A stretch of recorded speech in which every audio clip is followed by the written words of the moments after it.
All right. So y'all understanding that? He's asking that at Micah, do you really think this is pleasing me? Because that's not what I require. We already talked about what he required. He required for you to seek him, love mercy, walk justly, and walk humbly. That's what he requires for you to be able to get your debt cleared. And we know we can only do that through his son. So if we really say we died and we resurrected in his son, those things that we require, that he required, we're going to already be exhibiting those things if we have that spirit. All right. Let's read chapter 4. That's verse 4. That's what we have. It says, now to him that worketh is the reward not reckoned of grace, but of debt. But to him that worketh not, but believeth on him justifies the ungodly, his faith is counted for righteousness. So now we go into the point of the belief is what you got to have, because the sacrificial system was of works. They had to literally get their firstborn without a blemish, and they literally had to do things to atone for their sin, and they didn't have to have that faith, which is why our people are so wicked. All right, but look at what it say here. It say, him that worketh, the reward is not reckoned of grace, but of debt. What do y'all think that means? It said, now to him that worketh is the reward not reckoned of grace, but of debt. What do y'all think that means?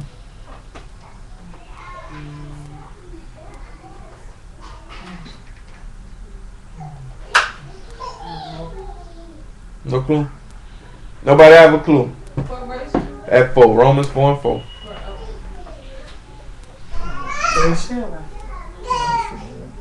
It said, now to him that worketh is the reward not reckoned of grace, but of debt.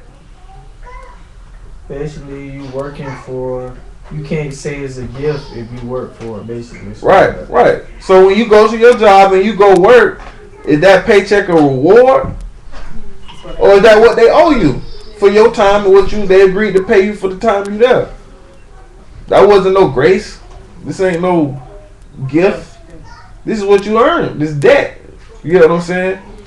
The point that he's making is we can't look at our salvation like that's something that he owe us because we put in work. That's what he's saying. And a lot of times, of course, our ancestors, that's how they felt. That's the mentality that they had. And that's what made them so wicked, because they feel like they took this oil and they made this free will offering. They sacrificed this animal. And they took their fatness that they have and they offered it up. And they feel like they did something. And they felt like they was supposed to get forgiven. And they felt like that was supposed to be enough. They feel like they were righteous. They felt like that was what they was supposed to do, and they feel like he's supposed to have mercy because you did that. Like he owe you forgiveness because you sacrificed. When you owe him obedience, you owe him your reasonable service, because you don't deserve that. Because we all deserve to be dead. I don't know what's up, dude. I did it again. It's probably too much. No, it's some error or something. It's popped up something like this. Oh no, it's still on. My bad. That's what we gotta understand. That's why I say he wasn't. Let's read it again at verse 3. So we gotta understand. That's right though. That's exactly right. That's what it's saying. For what said the scripture, Abraham believed Elohim and it was counted to him for. I'm sorry. Let's read 2. That's what it said. For if Abraham was justified by works, he had whereof esteem, but not before Elohim. So it's saying if he was justified by works, he would get honor off of what he did, but not before Elohim, because he not judging Abraham righteous because of what he did. He judging Abraham righteous because Abraham believed. All right. So look, now when it says counting him for righteousness because he believed, so it's saying that he got that grace because he believed, not because he owed Abraham because Abraham did what he said. He up and left. Abraham was willing to sacrifice his son.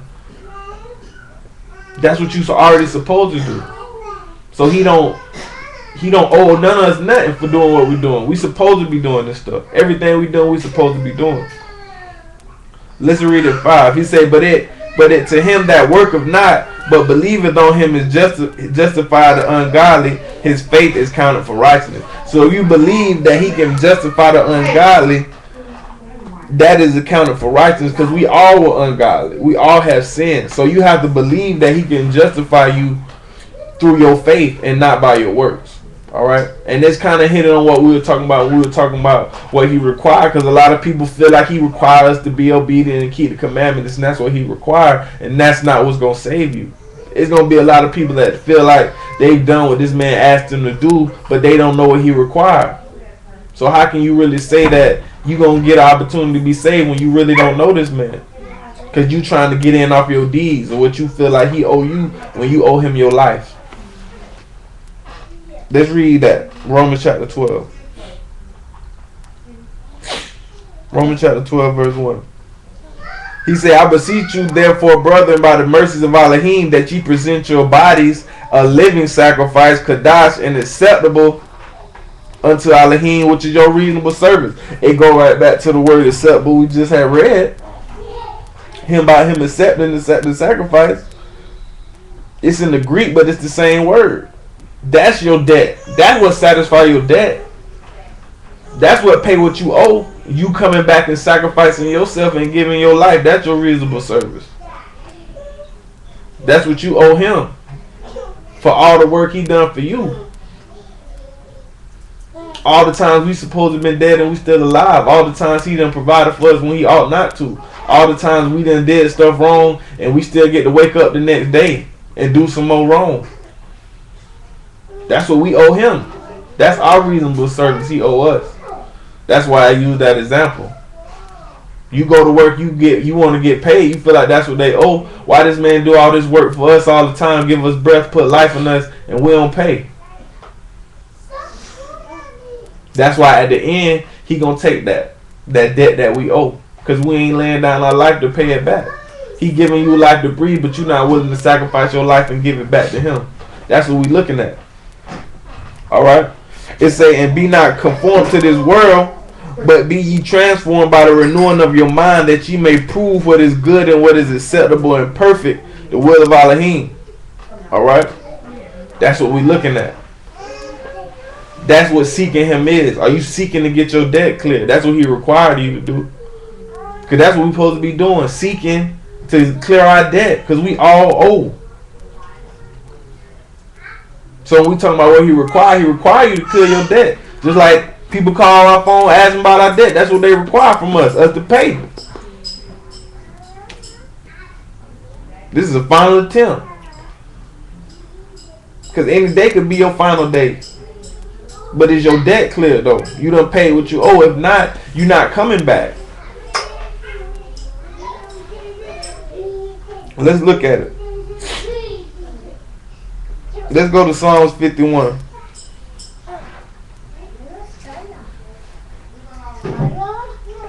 Isaiah, get somewhere to sit down.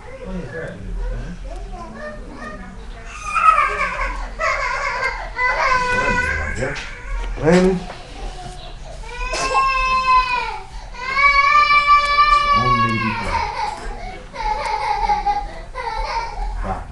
All right, we're at Psalms 51, and let's go to verse 15. 51 and 15. It say, O Yahuwah, open thou my lips, and my mouth shall show forth thy praise. For thou desirest not sacrifice, else would I give it. Thou delightest not in burnt offering. The sacrifice of Elohim are a broken spirit, a broken and a contrite heart. O Elohim, thou wilt not despise. So boom, we go back and we look at this.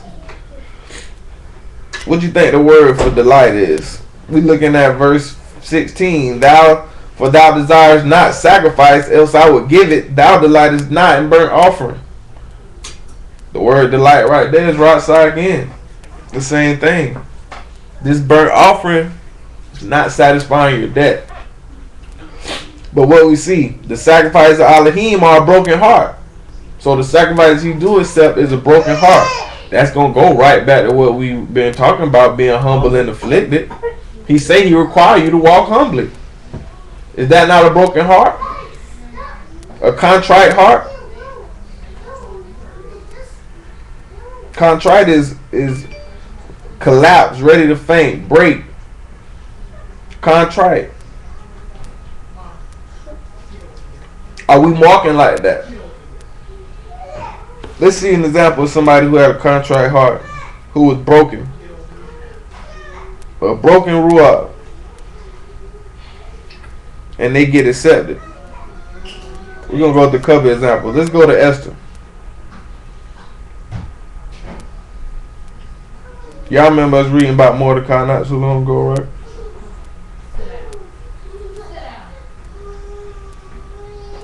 What y'all remember about Mordecai?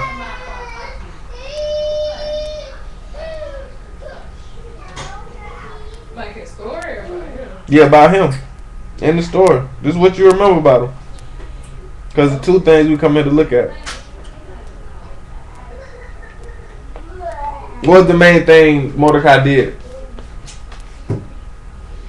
Basically, I don't want to say it wrong, but I would just say he helped the Jews out by keeping his ear to Esther so she could watch out for people. Alright, I'll take that.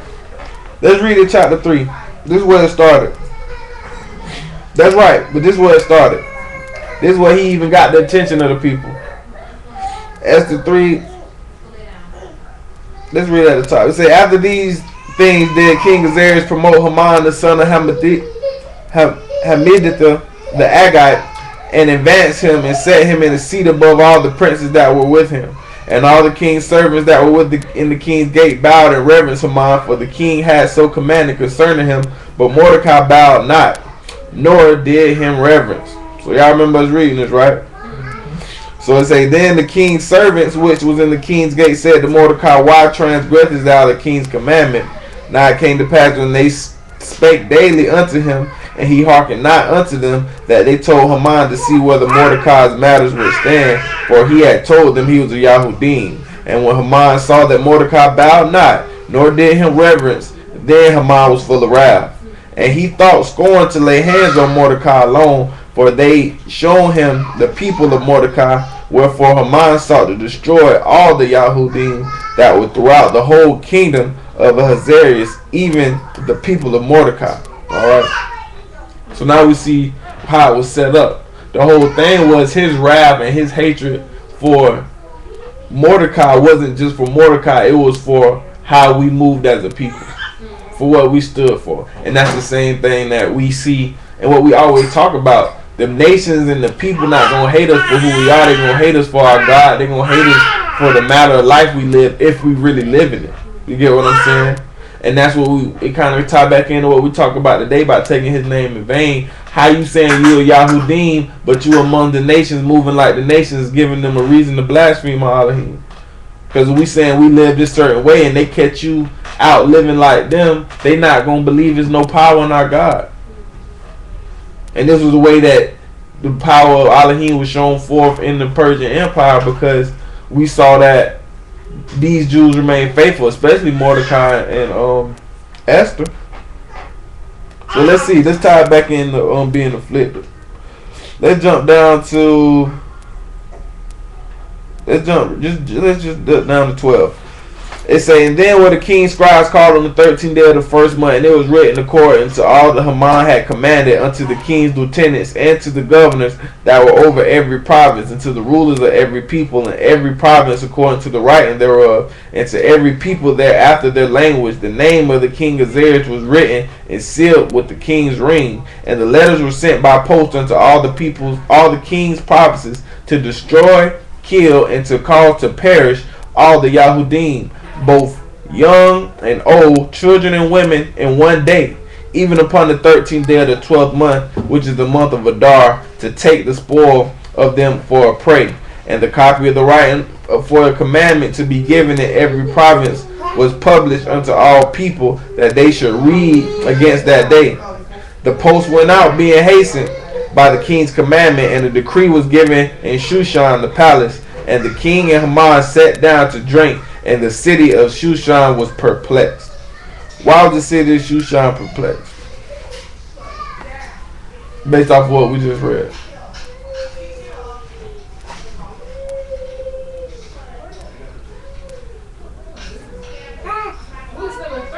Yeah. Because the decree that was given out. Right, the decree was given out. Because you got to think, the Yahudim dwelt in this area. We in Persian captivity. We still in captivity. So a lot of us are living there throughout all the countries. That's why I say give it in every language. Write it in all the posts. Give it to all the governors and all the princes over the whole territory that he controlled. Because it wasn't just one city. It was the whole kingdom of Persia that he went this decree out to. Alright. So look, let's read the top of chapter 4. It says, Mordecai perceived all that was done. Mordecai rent his clothes and put on sackcloth with ashes and went out in the midst of the city and cried with a loud and bitter cry. And came even before the king's gate, for none might enter to the king's gate clothed with sackcloth.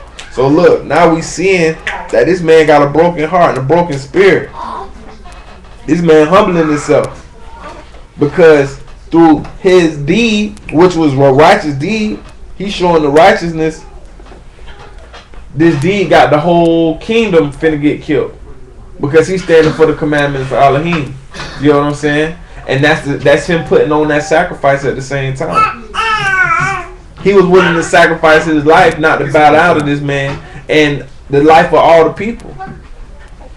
But he humble and he afflicted for that because he know that's what it is.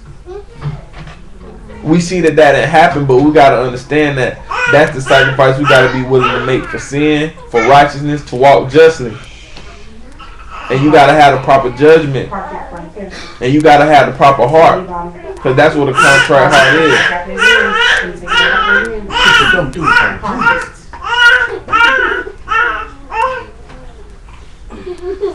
Alright. Let's go to let's see. Let's go to chapter 10. We go to Esther chapter 10. We're just going to read the last chapter. It says, King Ahasuerus laid a tribute upon the land and upon the eyes of the sea, and all the acts and the power of his might, and the declaration of the greatness of Mordecai, whereunto the king advanced him. And they are not written in the books of the chronicles of the kings of the Medes and Persia. For Mordecai the Yahudim was the next king, was next unto King Ahasuerus, and great among the Yahudim, and accepted of the multitude of his brethren, seeking the wealth of his people, speaking shalom unto all his seed.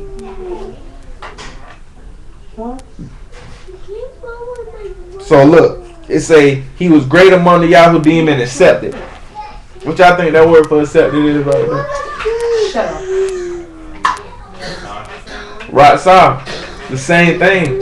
We see that his debt was satisfied. He satisfied his debt. Not only did he satisfy his debt, he satisfied the debt of the people. Because all the people that was just about to die, it ain't no different than the debt that Yahushua paid for us and sealed through his death. So that our debt can be satisfied. But we must walk humbly. We must love mercy. We must execute judgment. This is what we got to do. And seeking him is what's going to be able to get your debt satisfied. And y'all need to read out on his own, because that's what he did. He sought to get their debt cleared. And that's what that's what Esther allowed him to do.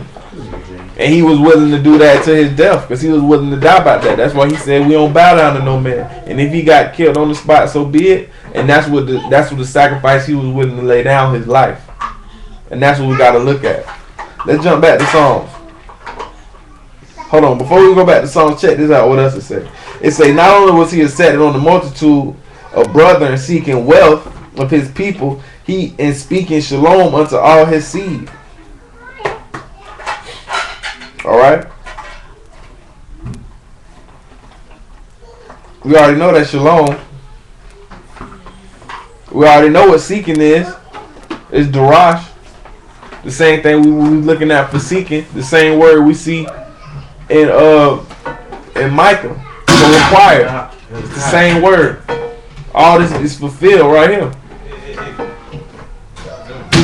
And then we talking about seeking. When it says seeking wealth and speaking peace to all his seed, what that make y'all think about? When y'all think about wealth and peace. He say he was accepted, so his debts was cleared. Seeking is darash. He sought the wealth of his people, speaking shalom unto all his seed. When y'all think about that wealth and that peace, what y'all think about?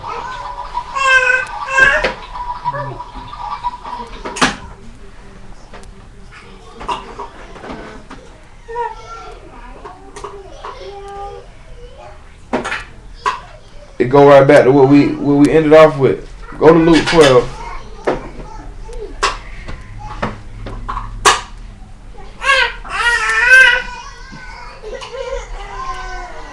You said Luke what? Luke 12.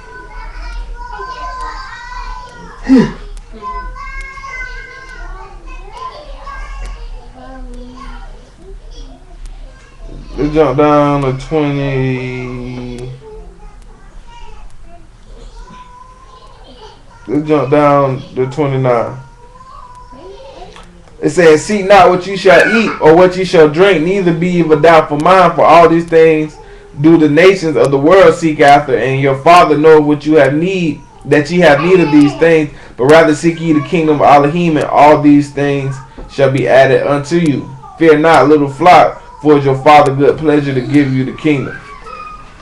It says, sell that ye have and give alms, provide yourself bags which wax not old, a treasure in Shamahim that faileth not, where no thief approacheth, neither moth corrupt. For where your treasure is, there will your heart be also.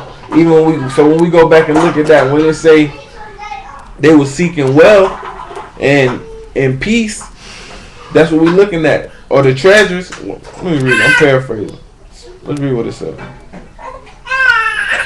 It say, we had Esther 10:3. It say he was accepted among the multitude of his brothers, seeking the wealth of his people and speaking shalom unto all his seed. So we talking about seeking the wealth. That's the treasures we see in Shamahim. Seeking the wealth of Elohim, which is the treasures that don't corrupt. Just use a different choice of words. That's all. You understand? The treasures that we can't physically obtain with a carnal mind. So he's saying he was seeking that wealth for his people. That's what he sought for his people. The same thing, that's what Yahushua sought for us. That's why he said, don't store up your treasures in heaven. I mean, on earth, store your treasures up in heaven. So that you can seek the things that are eternal. That you can have peace. Because that's what it says. He sought the wealth of his people, speaking shalom or peace unto all his seed. So everybody that's born in the Mashiach, and you taking after his seed, you can see that same peace. You can inherit them same riches, or that same wealth, or that same treasure. But you have to be seeking that. And your debt has to be clear. He's not going to give you no treasures if you owe him. He's giving the treasures to those who have already cleared their debt so that they can receive and get into this kingdom. Alright? So that's the sacrifice, us being able to die. Let's go back to Psalms. Because we didn't read all of that. We was at Psalms 51. We read about having that broken and contrite spirit. Alright?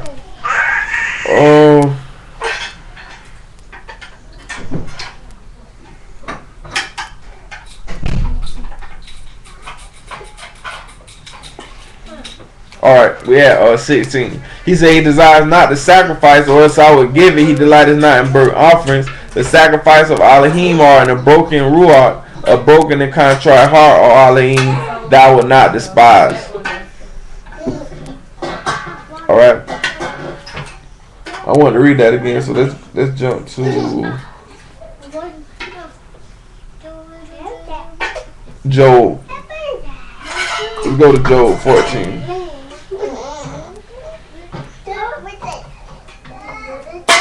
We're going to go to Job 14. Let's go to Job 14 and verse 4. It says, who can bring a clean thing out of an unclean? Not one. Seeing his days are determined, the number of his months are with thee. Thou hast appointed the bonds that cannot pass. It say, turn from him that he mayeth rest till he accomplish as a hireling his day. For there is hope of a tree, if it be cut down, that it will sprout again, and that the tender branch thereof will not cease. Let's look at 6. He say, turn not from him that he may rest till he accomplish as a hireling his day. What y'all think that means? I'm going to give you a hint. What y'all think that word for accomplish is?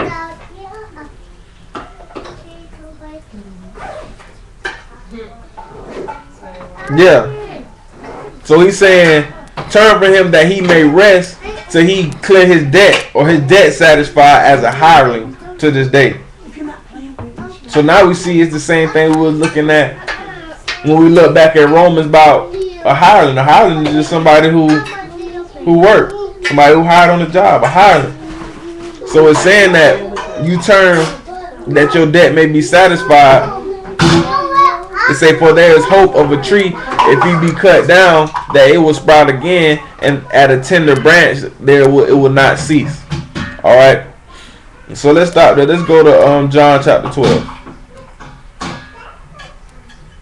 Mark, put them to it down. Put it down. All right. Let's go to John chapter 12. Well, let's read it 23.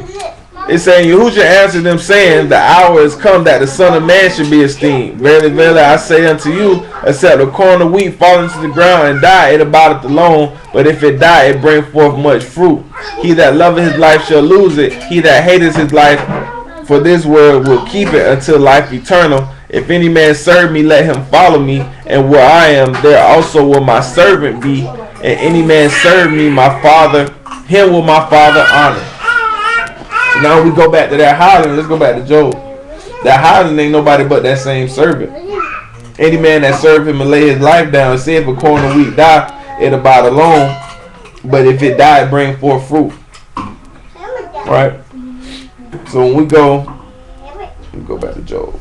Let's go back to Job and read that. Talk about that branch not ceasing.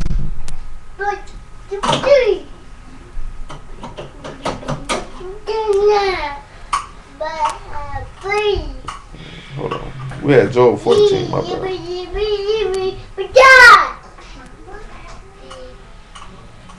Alright. So at 5 it says, seeing his days are determined, the number of his months are with thee, thou hast appointed his bonds that he cannot pass. Turn from him that he may rest till he shall accomplish as a hireling his day. So how you think that hireling is going to get his debt satisfied? It's not the word. He got to lay his life down. That's why I say, for there is a hope of a tree, if it is cut down, that it will sprout again, and as a tender branch thereof it not cease. So we're looking at a tree getting cut down. It ain't no different than that corn of wheat dying or being cut off, or you cutting your sins off, cutting your life off, dying, so that you will sprout again. And sprout again is just you renewing in your mind, like we read in Romans. The renewing of your mind. You cutting off the old man and being renewed. That corn of wheat dying, coming back, bringing forth much fruit, that it may not cease. So when we see it may not cease, we just looking at you having life eternal. That's what we just read, right? That's what he said. Read again at John 12. He said 25. I mean at 24.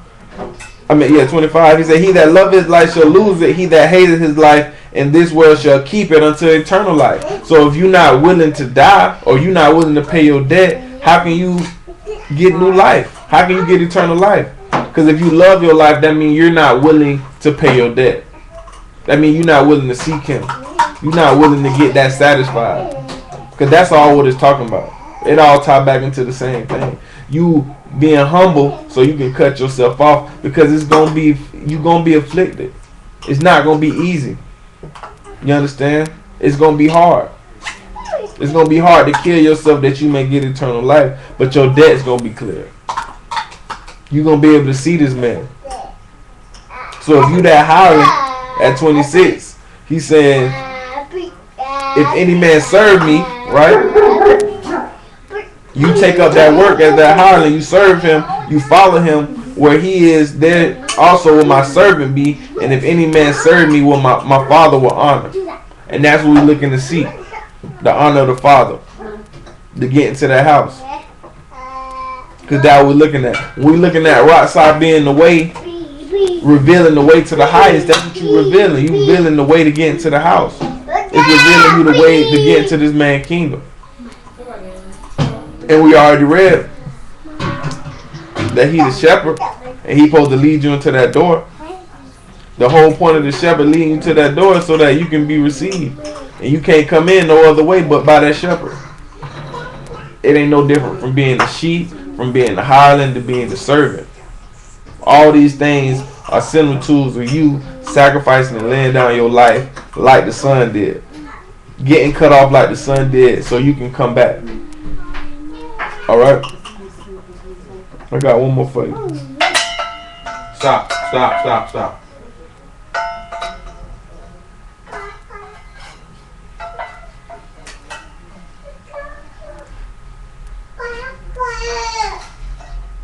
Let's go to Matthew 23.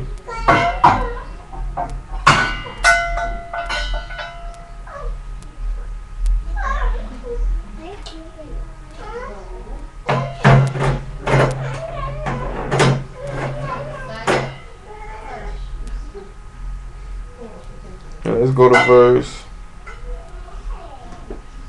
Matter of fact.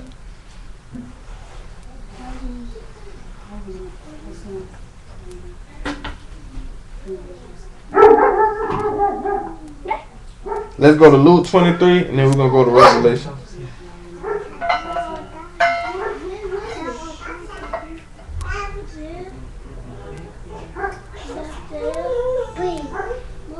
Alright. Luke chapter 23 verse 27. Let's go 26, I'm sorry. And as they led him away, they laid hold upon one Simon the Cyrenian coming out of the country, and on him they laid the stake that he might bear after Yahushua. And there followed him a great company of people of women, which also bewailed and lamented him.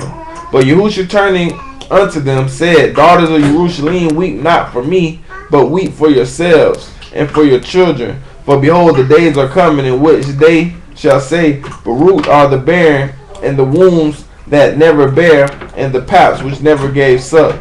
Then shall they begin to say to the mountains, Fall on us, and to the hills cover us. For if they do these things in the green tree, that shall be. If they do these things in a green tree, what shall be done in the dry? And there were also two other malefactors led him to be put to death. And when they were coming to the place which is called Calvary, they crucified him, and the malefactors, one on the right hand and the other on the left hand. Then said Yahushua, Father, forgive them, for they know not what they do. And they parted his raiment and cast lots.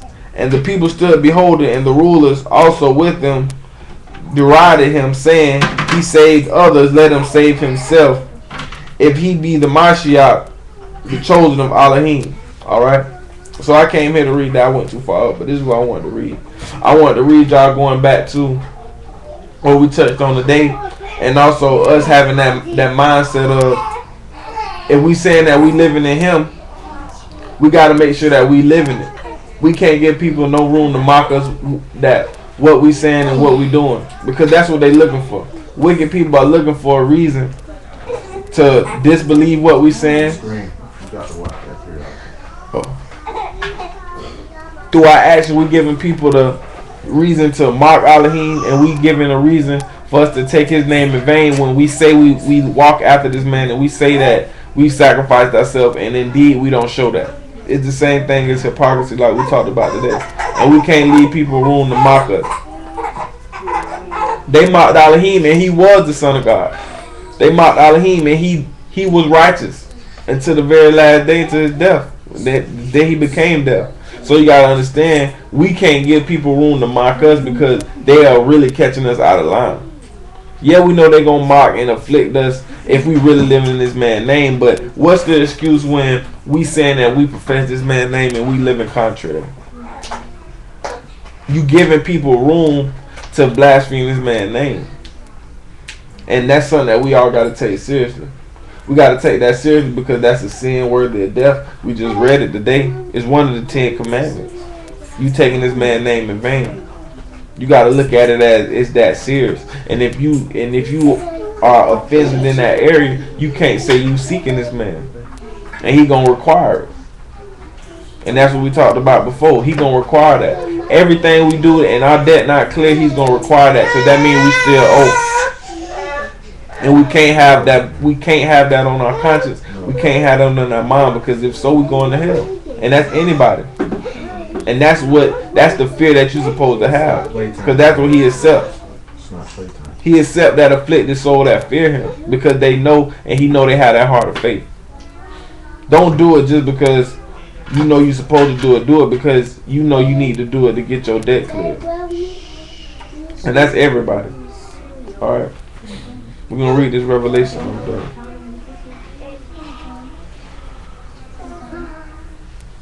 Let's go to Revelation 22.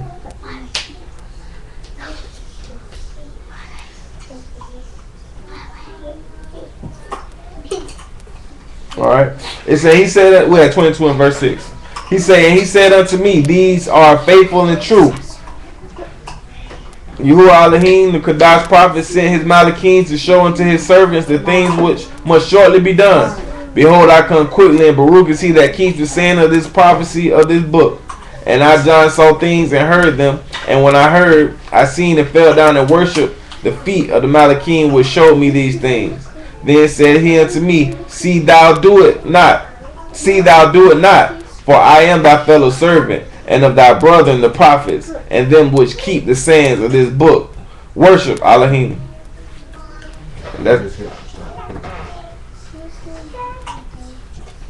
No, hit stop record. Okay.